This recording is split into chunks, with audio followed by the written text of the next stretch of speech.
हर हर महादेव। जो भी शिव भक्त हैं उन सबका सपना होता है कैलाश जाने का। मेरा भी था। कई सालों से मैं ये सपना देख रही थी कि मैं कब कैलाश जाऊंगी। फाइनली वो दिन आ जाता है। 2025 में मेरा ये सपना पूरा हो जाता है। क्योंकि कोविड के बाद ये सब बंद हो गया था, वीज़ा नहीं मिल रहे थे कैलाश जाने के।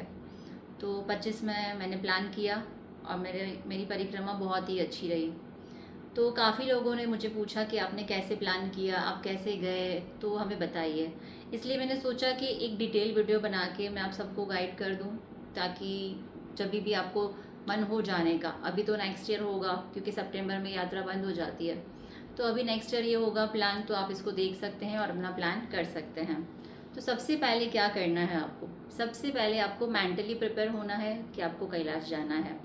कैलाश जाना है तो कैलाश के दर्शन करने हैं या कैलाश परिक्रमा करनी है, कैलाश चरण स्पर्श करने हैं या कैलाश इनर कोरा करना है। ऐसे अलग अलग पैकेजेस होते हैं। तो आपको क्या करना है, सबसे पहले पहले आपको मेंटली डिसाइड करना है आपको कैलाश जाना है, आप प्रिपेयर हो उसके लिए। फिर सेकंड थिंग आती है, आपको वेबसाइट चेक करने हैं।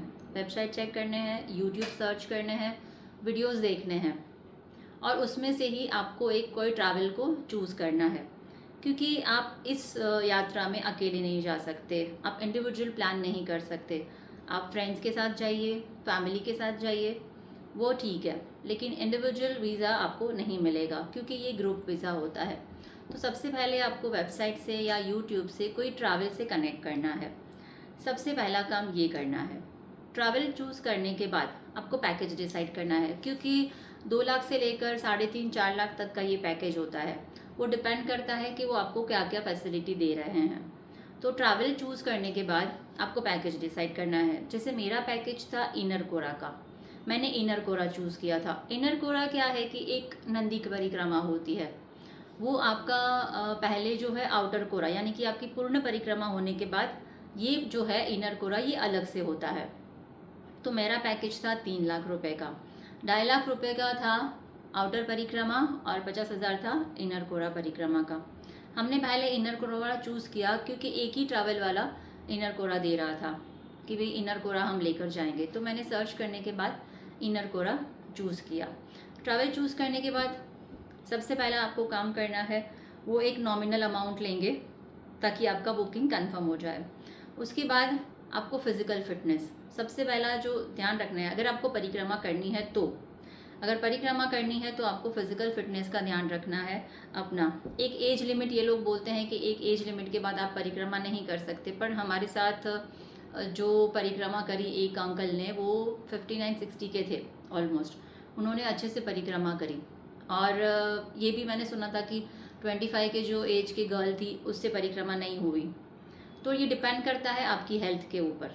सबसे पहले इम्पॉर्टेंट आपकी हेल्थ है। अगर आपको परिक्रमा करनी है तो आपको अपनी फिटनेस पे ध्यान देना है। डेली आपको प्राणायाम करना है, आपको रनिंग करनी है, वॉकिंग करना है, अपने लेग्स को प्रॉपरली प्रिपेयर करना है। सबसे पहला यही काम करना है आपको। ट्रैवल चूज़ करके फिज़िकल फिटनेस में ध्यान देना है।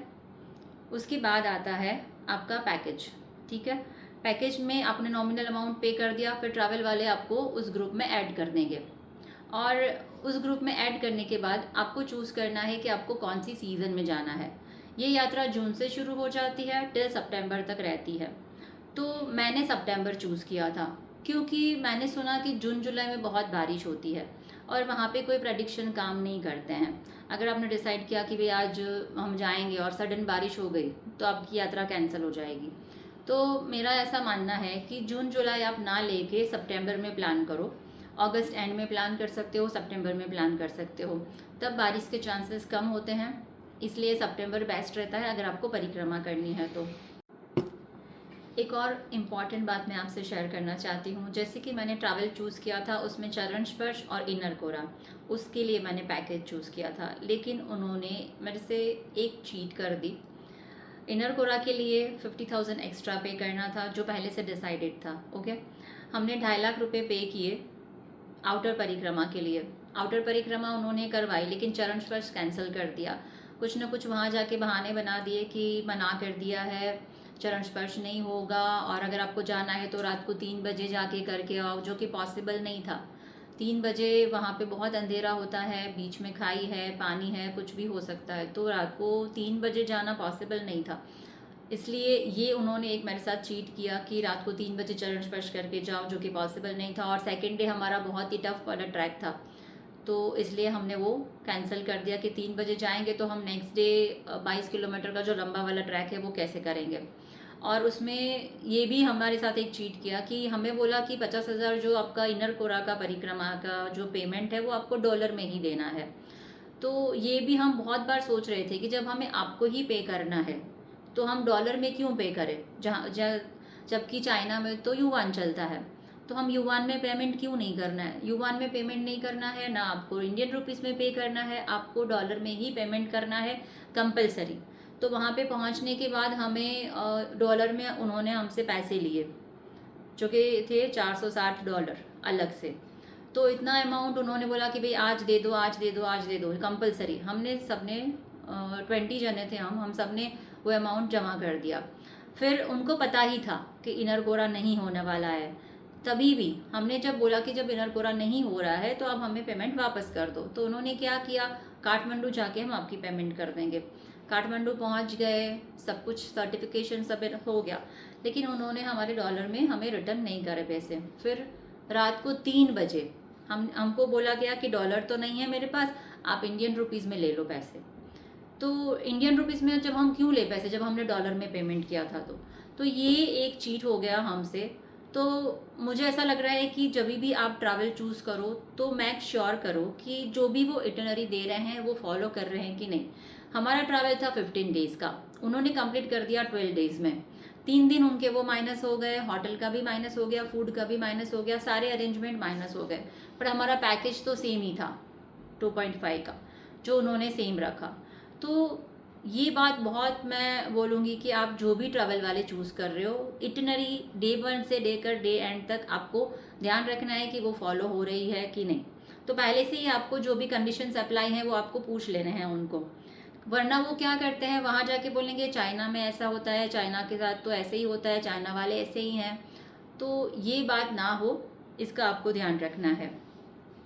और एक इम्पॉर्टेंट बात कि जब आपको परिक्रमा करनी है तो परिक्रमा के लिए आपको शूज़ बहुत ही अच्छी क्वालिटी के लेने हैं, ब्रांड शूज़ आपको लेना है, और एंड मोमेंट में नहीं लेना है, क्योंकि अगर एंड मोमेंट में लेंगे तो आपको शू बाइट करेगा और आपको कंफर्टेबल नहीं रहेगा।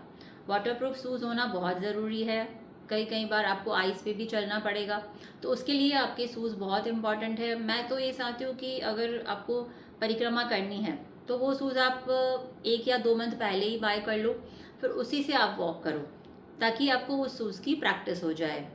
ये बहुत ज़रूरी है। लास्ट में मैं ये इम्पॉर्टेंट बात बताऊंगी कि ये तो था आपका बेसिक नॉलेज कि आपको ट्रैवल पैकेज कैसे चूज़ करना है। डे 1 से लेकर डे 12 तक हमने क्या किया, हम कहाँ रुके, हमने कैसे कैसे परिक्रमा करी, वो पूरा डिटेल में मैंने एक वीडियो बनाया है, तो आप वो ज़रूर से देखिए ताकि आपको पता चले कि आपकी परिक्रमा कैसे होगी और कैसे कैसे आपको बीच में पड़ाव आएंगे, आपको कहाँ रुकना है, आपको खाना मिलेगा कि नहीं। और एक और इम्पॉर्टेंट बात कि वहाँ पे जब आप परिक्रमा शुरू करोगे तो आगे जाके मानसरोवर के बाद आपको कहीं पे वॉशरूम नहीं मिलेंगे, तो 3 डेज़ आपके ऐसे ही रहेंगे, आपको नहाना भी नहीं है और टॉयलेट्स वगैरह नहीं है। तो उसके लिए भी आपको मेंटली प्रिपेयर रहना है कि ये फैसिलिटी वहाँ पे नहीं मिलेगी। हालांकि हर ट्रैवल वाला जब आपको लिस्ट देगा क्या क्या आपको बाय करना है, क्या आपको प्रिकॉशन रखवाने हैं, जो भी चीज़ें हैं उन सब की वो आपको लिस्ट देगा। वो लिस्ट अच्छे से आप देखो, उसको फॉलो करना, फिर ही आप ट्रैवल चूज़ करना। और बस एंड ऑफ द टाइम हर हर महादेव, आप सभी का ड्रीम पूरा हो कैलाश जाने का। All the best.